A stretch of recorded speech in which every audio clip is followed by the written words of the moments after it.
estimation value of small stress. chemical reaction and याद रखनी चाहिए, ठीक है। ऑप्टिकल माइक्रोस्कोप ये Equation. Size of chemical reaction and equation. सबसे पहले दोस्तों समझो कि केमिकल रिएक्शन क्या होता है, फिर इक्वेशन समझो, ठीक है। केमिकल रिएक्शन क्या होगा, ठीक है, जिसमें किसी सब्सटेंस की प्रॉपर्टी है,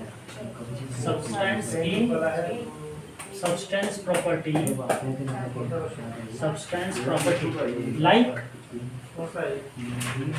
क्या, तो सबसे पहले स्टेट क्या, स्टेट, कलर, टेस्ट, ऑर्डर, ठीक है। कलर, टेस्ट, ऑर्डर, और कौन सा टेस्ट होगा, टेम्परेचर और इवोल्यूशन ऑफ गैस, बड़े प्लैनेट स्टार ज़्यादा इवोल्यूशन ऑफ गैस, ध्यान में रखिएगा। वो चेंज हो जाता है, totally change, totally change is called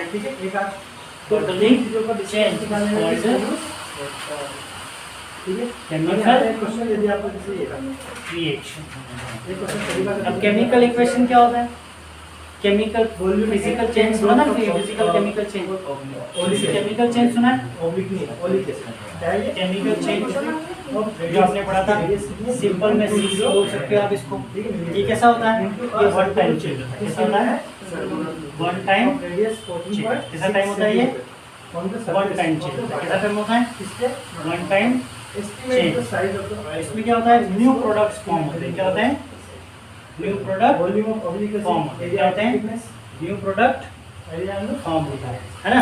one time change इसलिए सिंगल एरो से रिप्रेजेंट करते हैं, किससे, सिंगल एरो से रिप्रेजेंट करेंगे, किससे करेंगे, रिप्रेजेंट बाय, पता है कि रिप्रेजेंट बाय सिंगल, याद रखिएगा। सिंगल एरो मतलब एक तरफ क्या, ये इस तरफ प्रोडक्ट, रिएक्टेंट और प्रोडक्ट, सिंगल एरो, याद रखिएगा। जबकि फिजिकल चेंज में क्या होता है, डबल एरो से रिप्रेजेंट करते हैं, किससे, ये एक तरह से क्या हो जाएगा, इरिवर्सिबल, क्या है ये, इरिवर्सिबल, ठीक है। सिबल कैसा होता है, इरिवर्सिबल कैसा होता है, तीन निकालने के लिए क्या हो जाएगा, डिवाइड, ठीक है, याद रह जाएगा, पता चला। तो ये किस टाइप का, इस टाइप, ठीक है। ये किसी न किसी केमिकल के प्रेजेंस में होता है, किसके प्रेजेंस में होता है, इस टाइप का जो चेंज होगा वो क्या कहलाएगा, केमिकल चेंज। और केमिकल रिएक्शन में भी यही होगा, केमिकल रिएक्शन में भी यही होगा। जैसे एग्जांपल, बुक के एग्जांपल देने से पहले मैं आपको सिंपल एग्जांपल देता हूँ। जो मिल्क है वो लैक्टोबैसिलस की प्रेजेंस में, किसकी प्रेजेंस में, लैक्टोबैसिलस की प्रेजेंस में किसमें चेंज होता है, कर्ड में, किसमें चेंज होता है, कर्ड में चेंज होता है। कर्ड में चेंज होना क्या कहलाता है, केमिकल चेंज, क्योंकि वन टाइम है, वापस चेंज हो सकता है नहीं, इरिवर्सिबल है, न्यू प्रोडक्ट बना, मिल्क चेंज हो गया, टेस्ट चेंज हो गया, इसमें स्मेल तक चेंज हो जाती है, समझे। तो इस टाइप का जो वन टाइप का चेंज होता है वो कहता है केमिकल रिएक्शन। क्या होता है, पता चला कि किसी भी सब्सटेंस की colour, taste, order, temperature, evolution, gas आ जाए, गैस भी चेंज हो जाए, इसमें जो स्मेल है वो चेंज हो गई, गैस ऐसी निकलती है, उसकी वजह से स्मेल आती है। तो इस टाइप का जो रिएक्शन हो जाएगा वो केमिकल रिएक्शन हो जाएगा, क्या हो जाएगा, याद रह जाएगा।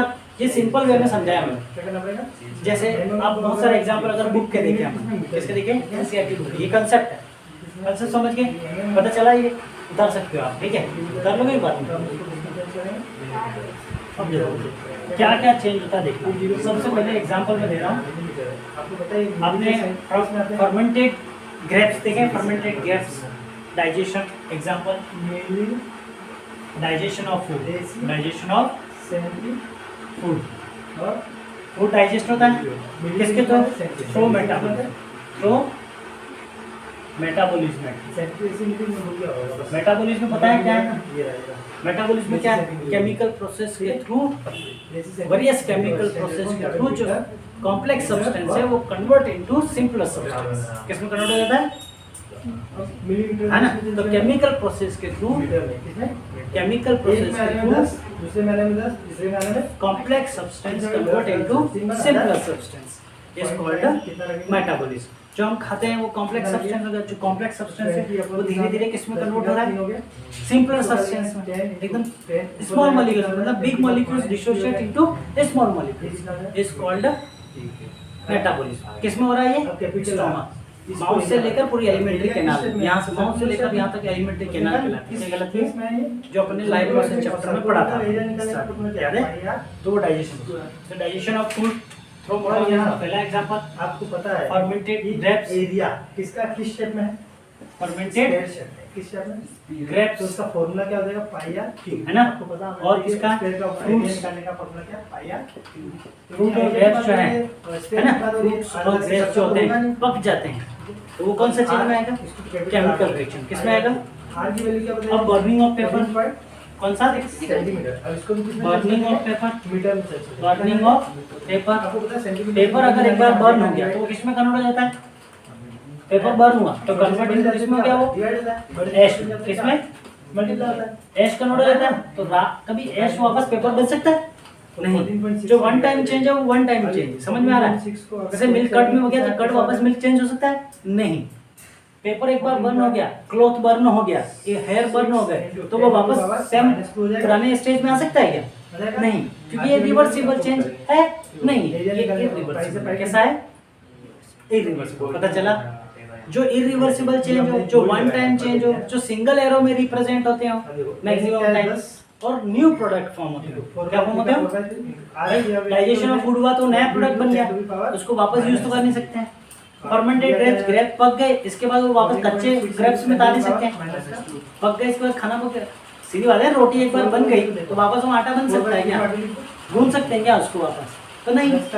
रोटी का बनना भी क्या कहलाता है, केमिकल रिएक्शन. क्या कहलाता है. अब तुम्हारे एग्जांपल्स बहुत सारे, तुम्हारे एग्जांपल्स बहुत सारे, टेंशन नहीं, ठीक है. इतना पता चला, कोई दिक्कत है, लॉक कर दो यहाँ पे. अब देखो एक सिंपल एग्जांपल जो हमारे बुक्स में दिया है, मैग्नीशियम रिबन. कौन सा रिबन, मैग्नीशियम रिबन. क्या रिएक्शन हो रही है, ऐसे दे रखी रिएक्शन.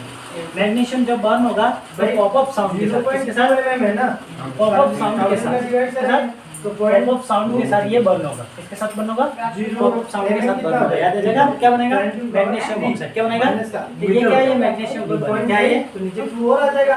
Magnesium ribbon. क्या है ये, मैग्नीशियम रिबन है, ऑक्सीजन के साथ बर्न हो रहा है, तो क्या बन रहा है, मैग्नीशियम ऑक्साइड. क्या बना रहा है, क्या बना रहा है, मैग्नीशियम ऑक्साइड. अब ये बैलेंस नहीं है, ये रिएक्शन बैलेंस नहीं है, ये रिएक्शन बैलेंस नहीं है. कैसे बैलेंस करना है, ध्यान रखना, आपको बैलेंस कैसे करना है. सबसे पहले मैग्नीशियम का आपको नंबर पता होना चाहिए. एटॉमिक नंबर कितना होता है इसका, 12. कितना होता है, 0.20. एटॉमिक नंबर कितना होता है मैग्नीशियम का, 12 होता है. अब 12 का इलेक्ट्रॉनिक कंपोजिशन क्या होता है, 2.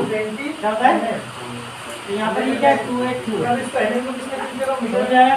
ऑक्सीजन एक ऑक्सीजन जो है वो 2 इलेक्ट्रॉन देगा, तो 2 ऑक्सीजन कितने इलेक्ट्रॉन देंगे, और एक ऑक्सीजन का एटॉमिक नंबर कितना होता है, 28. 2 ऑक्सीजन क्या होगा, 28. समझे, ये क्या बनाएगा, O2 बनाएगा. एक ऑक्सीजन की वैलेंसी -2, एक ऑक्सीजन की वैलेंसी -2. फॉर इलेक्ट्रॉन ड्रॉप कर रहा है, ड्रॉप नहीं हुआ. यस और नो. देखो होता क्या है, हमको कंसेप्ट पता होना चाहिए, बेसिक कंसेप्ट नहीं पता तो दिक्कत है. ऑक्सीजन यहाँ पर इसका इजी तो सॉल्व हो जाएगा ना आसानी से. 2,6 है, तो इसने क्या किया, 2 इलेक्ट्रॉन डोनेट किया, O2 माइनस, और यहाँ पर 2 इलेक्ट्रॉन. यहाँ पर कितना हो गया, इसने 2 इलेक्ट्रॉन गेन किया. इसने क्या किया, 2 इलेक्ट्रॉन गेन. ऐसे याद रखना, ठीक है. 146 का क्या बना ये, पावर -5 2 बन गया, 146 बना है ना. अब इधर देखना, एक ऑक्सीजन फिर से ऑक्सीजन है, ठीक है. 2,6 है, 4/3 कितने हैं इसके, 2,6. तो काटना हो गया, O2 माइनस, काटने के बाद यहाँ पर इलेक्ट्रॉन कितना होगा, 28 है ना. तो वैलेंसी कितनी है, -2 है ना. तो 2 इलेक्ट्रॉन को, और एक मैग्नीशियम कितने इलेक्ट्रॉन देता है केवल, ये भी क्या है, 2. 2 × 10 है. यहाँ पर मैग्नीशियम को बता, मैग्नीशियम कितने इलेक्ट्रॉन देगा, 2 इलेक्ट्रॉन डोनेट करेगा. तो यहाँ तो ऑक्सीजन कितने हैं? 2 है, 4 इलेक्ट्रॉन चाहिए, तो बैलेंस करेंगे according to electronic constant 2 mg लिखेंगे, कितना लिखेंगे और बैलेंस करेंगे तो यहाँ कितना हो जाएगा 2 mg कितना हो जाएगा, ये बैलेंस करना, समझ में आया बैलेंस करना, पता चला बैलेंस करना, और मैं समझाऊंगा बाद में, एक और रिएक्शन पता चल जाएगा, इतना समझ में आया। तो ये भी रिएक्शन क्या, कौन सी रिएक्शन है? Chemical reaction. ये हो गई केमिकल इक्वेशन, क्या हो गई माइनस का केमिकल, जब एटम मॉलिक्यूल्स और आयंस को रिप्रेजेंट करें किससे? सिंबल से, किससे? सिंबल से, तो वो क्या बन जाएगा? Chemical equation. व्हेन रिप्रेजेंट, क्या रिप्रेजेंट करना, सुनना जैसे, रिप्रेजेंट एलिमेंट सिंबल है ना, represent of element by symbol is form chemical equation। chemical equation क्या हो जाएगा? एटम मॉलिक्यूल्स आयंस को सिंबल में रिप्रेजेंट करना है ना, atom molecules ion represent by symbol in chemical reaction is called chemical equation. याद आ जाएगा केमिकल इक्वेशन, क्लियर हुआ? यस और नो? कोई डाउट नहीं लगाया? तो केमिकल इक्वेशन की डेफिनेशन क्या हो गई? When in chemical reaction, atom, molecule and ion represent by symbol is called equation। तो chemical reaction equation क्या हो जाएगी? chemical equation हो जाएगी symbolic representation, symbolic representation क्या हो जाएगा? symbolic represent of elements, क्या होगा? symbolic represent of element। क्या पता चल गया? उधार लोगे है ना, तो मैं बता देता हूँ, सिम्बोलेटिक रिप्रेजेंटेशन ऑफ क्या हो जाएगा? Chemical equation. क्या हो जाएगा? Symbolic representation, symbolic representation element in chemical reaction is called chemical equation, is called chemical equation। Understood? सुनो, ठीक है, क्लियर? पता चला केमिकल रिएक्शन इक्वेशन क्या है? वेरी याद रह जाएगा है ना, ध्यान में रखना, ठीक है। ये देखो कार्बन, जैसे carbon burn with oxygen what form? CO। क्या बना? CO2, कार्बन डाइऑक्साइड बन गया, सिंपल। तो ये केमिकल इक्वेशन क्या है? Chemical equation. और ये केमिकल इक्वेशन के बाद ये जो बन रहा है कार्बन डाइऑक्साइड, क्या बन रहा है? Carbon dioxide. तो ये क्या कहलाएगा? Chemical reaction. और ये क्या कहलाएगा? Chemical equation. क्या कहलाएगा? Chemical equation. समझ में आ गया? ये केमिकल इक्वेशन है, chemical reaction. Understand? Theoretical representation. अब एक और रिएक्शन दो, सॉल्व कर सकते हो? अब देखो Mg के बाद अपन सिंपल लेते हैं, कैल्शियम प्लस ऑक्सीजन, क्या होगा? फॉर्म होगा CaO। क्या फॉर्म होगा? अभी बैलेंस करना पड़ेगा, तो 2Ca कर देंगे, 2Ca हो जाएगा। जैसे Mg किया ना अपन, याद रहेगा? या सुनो, ये केमिकल इक्वेशन हो, क्या हो गई? Chemical equation. यहाँ तक पता चला? लॉक कर दे इसको, इसके बाद आगे बढ़ते हैं अपन, ठीक है। अब क्या करो, एनसीईआरटी में एक दे रखा है एक्टिविटी 1.2 और 1.3, उसके भी सॉल्यूशन देखेंगे।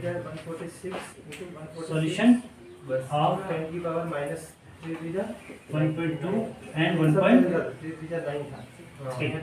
एक्टिविटी यही है, देख लिया?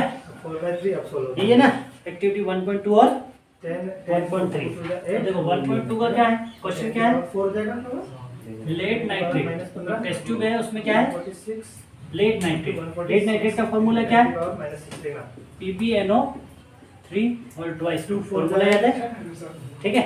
लेड नाइट्रेट एक टेस्ट ट्यूब, ठीक है, और उसमें ऐड क्या किया हमने? वही क्वेश्चन, उसमें यार दोनों वर्षों में तो गलती कर दी, क्या लिख रहा है? ऐड इसलिए इतना जा रहा है पोटेशियम आयोडाइड, क्या ऐड किया है? ठीक है, तो रिएक्शन क्या बने? इधर देखो बता, PbNO3 प्लस पोटेशियम आयोडाइड, क्या बनेगा? क्या बनेगा? बना के बताओ। पावर 4 है और ये माइनस का 15, कितना बचेगा? क्या बन सकता है? 11 बचेगा। देखो सबसे पहले break of the compound, breakdown of the compound होना चाहिए। क्या होना चाहिए तुमको? -5 वो भी माइनस का 5 अच्छी कुछ पता चल ठीक रहा है। है? अब डिवाइड कर देना है 8 में। इसमें करना हाँ कुछ पता चल रहा है? लेड नाइट्रेट फार्मूला याद है तेरे को? तो ये आपका आंसर ये किसका फार्मूला है? इसका मल्टीप्लाई करके लेड नाइट्रेट 219 आया याद रखेगा? into 7 लेड नाइट्रेट फार्मूला और ये 8 पोटेशियम आयोडाइड। क्या है ये? 8 अपन इन दोनों का मल्टीप्लाई पोटेशियम 987 आएगा into 10 to the power iodide. 9। तो देखो ये जब ब्रेक होगा तो किसमें होगा? K प्लस अब इसका आयोडाइड ऐसे डिवाइड माइनस। करेंगे ये ब्रेक होगा तो किसमें प्लस होगा? Ub2 plus into 10 to the power 9 और 5 है तो इसके बाद आगे जाना मत। किसमें होगा? NO3 याद रखेगा? -5 पता चला? इसका NO3 माइनस। तो ये जो माइनस है इसके प्लस के साथ जुड़ जाएगा। 1 2 ठीक है? और ये जो प्लस 1 2 3 है वो 4 इसके ये आए कितना हो जाएगा? तो चला 5 तो क्या बना यहाँ पर? 4 हो जाएगा KNO3 माइनस का प्लस और 10 की पावर माइनस का 5 कितना हो जाएगा? बोलो। 5 to the power माइनस का बनाइए हाँ या ना? यही बनाया था तेने, देख उस दिन बताया था कैसा था? CPI 2। अब बैलेंस करना पड़ेगा। PPI 2 क्यों होगा ये भी बताता हूँ। 2 क्या ये है ठीक है? वो उससे कोई फर्क नहीं पड़ता। ठीक है? ये कंपाउंड आप इधर लिखो या इधर लिखो, उससे कोई दिक्कत नहीं। समझ में आया? जितनी बड़ी कैलकुलेशन तो यहाँ पे देख लेना 2 क्या है, क्या आएगा? याद रहेगा?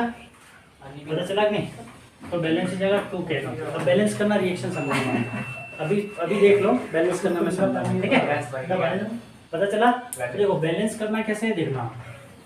ये क्या होगी? बैलेंस इक्वेशन क्या है? अब यहाँ पे मान लो अगर यहाँ पे मैं 2 नहीं लिखा होता, वो से इतना कम मिला यहाँ पे 2 नहीं लिखा होता तो बैलेंस इक्वेशन नहीं थी। ये कैसी थी? अनबैलेंस। कैसी थी? अनबैलेंस। ठीक है? ये अनबैलेंस रिएक्शन है। कैसी है ये? Unbalance reaction. तो बैलेंस कैसे करना है? तो बैलेंस इक्वेशन किसको कहते हैं? सबसे पहले ये बताना चाहिए। जो टोटल नंबर है, टोटल पानी की बोतल नंबर ऑफ एटम, इधर आ जाएगा कुछ नहीं है नॉर्मल नंबर ऑफ एटम्स नहीं यार तो कुछ यार रिएक्टेंट में बताइए ना एक सेकंड रिएक्टेंट एंड ये प्रोडक्ट एक फार्मिंग में ये होता है एक एस्ट्रोनॉमी में ये होता है ये total number of atoms in reactant and product is equal. Error relative ये सब मतलब रिएक्टेंट के जो एटम होंगे, कैलकुलेशन नहीं समझ में आ रहा है reactant is equal to product, ये rounding reactant is equal to product. जितने मॉलिक्यूल्स इधर होंगे एटम ये मॉलिक्यूल बता दिया ना उतने ही एटम कितने होने चाहिए? Reactant atom is equal to क्या होना चाहिए? तो इक्वल कहलाएंगे। क्या कहलाएंगे? इक्वल्स। जैसे एग्जांपल देखना, हमको पता है क्यों एग्जांपल इसी का ले ले अपन, ले ले ये सुनो, ये फॉर्मूला मिटा दूं मैं, कोई दिक्कत तो नहीं है। ये किसका था? एक्टिविटी नंबर 2 का। किसका था? Activity number 2। देखो क्या होगा? लेड कितने हैं यहाँ पर? Nitrogen, oxygen. समझ में आया? फिर क्या है? पोटेशियम और आयोडीन। इक्वल नंबर देखो, क्वांटिटी देखो, लेड का 1 है, नाइट्रोजन 2 है, 2 हुए ब्रैकेट में, ऑक्सीजन मल्टीप्लाई में 6 आ जाएगा, 3 मल्टीप्लाई 2 6 हुआ 6 ऑक्सीजन, पोटेशियम 1 है और आयोडीन 1 है। क्लियर हुआ? अब यही एलिमेंट इधर होगा, Pb, N, O, K और I। देखना बैलेंस करने का तरीका। यहाँ पर भी ये कितने हैं? 1, ऑक्सीजन कितने हैं? 3, एक कितना? 1, आयोडाइड 1 और नाइट्रोजन कितने? 1। तो बैलेंस है? नहीं। अब बैलेंस करेंगे। बैलेंस करने का अपना कैसा नियम है? मन गणक नियम, सेल्फ रूल लगाना है, सेल्फ एडिशन करना है। क्या करना है? Self addition. सेल्फ एडिशन जैसे अगर मैं यहाँ 2 कर दूँ, क्या कर दूँ? 2 तो बैलेंस हो जाएगा।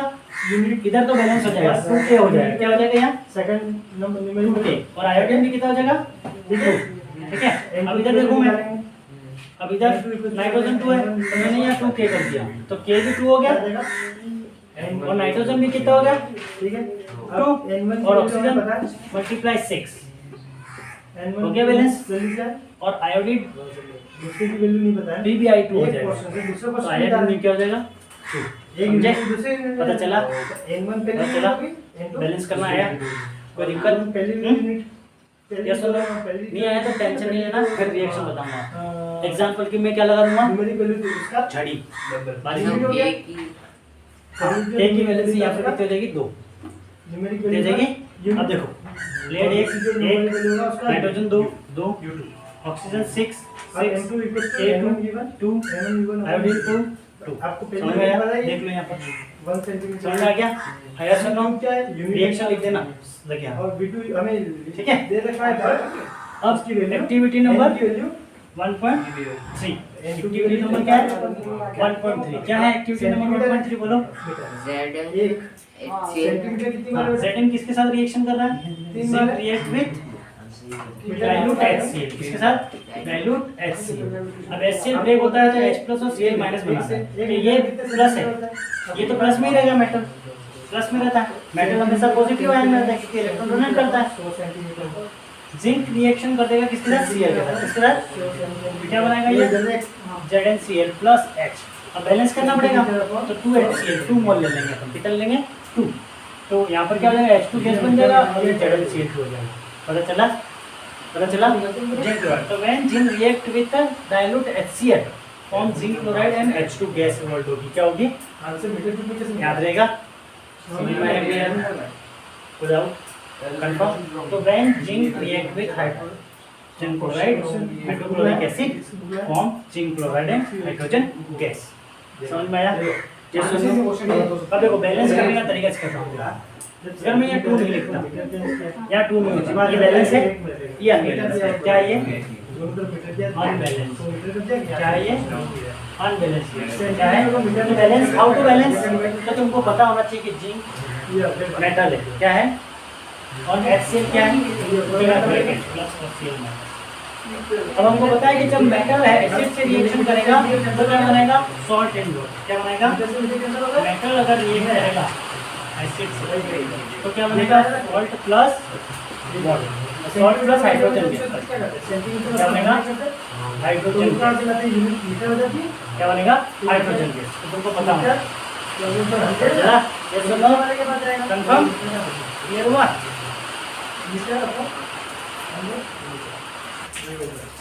चलो अब तुमको बैलेंस इक्वेशन समझ में आ गई होगी तो मैं बैलेंस के अभी होमवर्क देता हूँ। ठीक है? सबसे पहले लिखो zinc react with H2SO। Zinc react with ZnSO4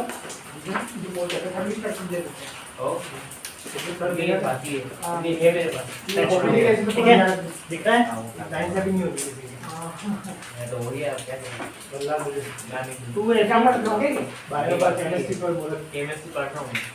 2H2O Fe2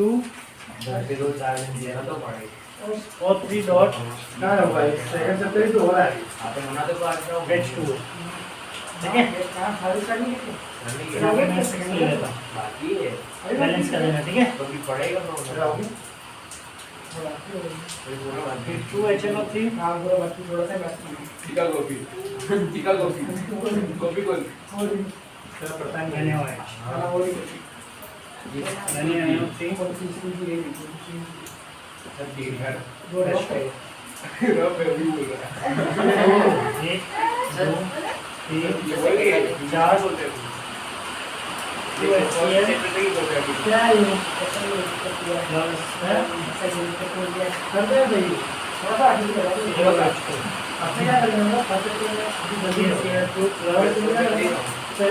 जितना बड़ा हो उतना ही रिएक्शन बैलेंस करेंगे। मैंने नोट कर दिया। ये फेरिक हाइड्रोक्साइड बना। क्या बनेगा ये?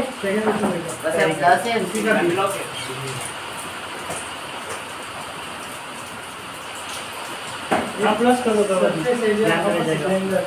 ठीक है? चला इसको बैलेंस करना। ये आप लोगों का होमवर्क हो गया। इसको सॉल्व कर दिया तो सब आ गया तुम। ठीक है? हाइट क्या है? डाल लो इसको। किसके बराबर लिखना है आप लोगों को? ठीक है?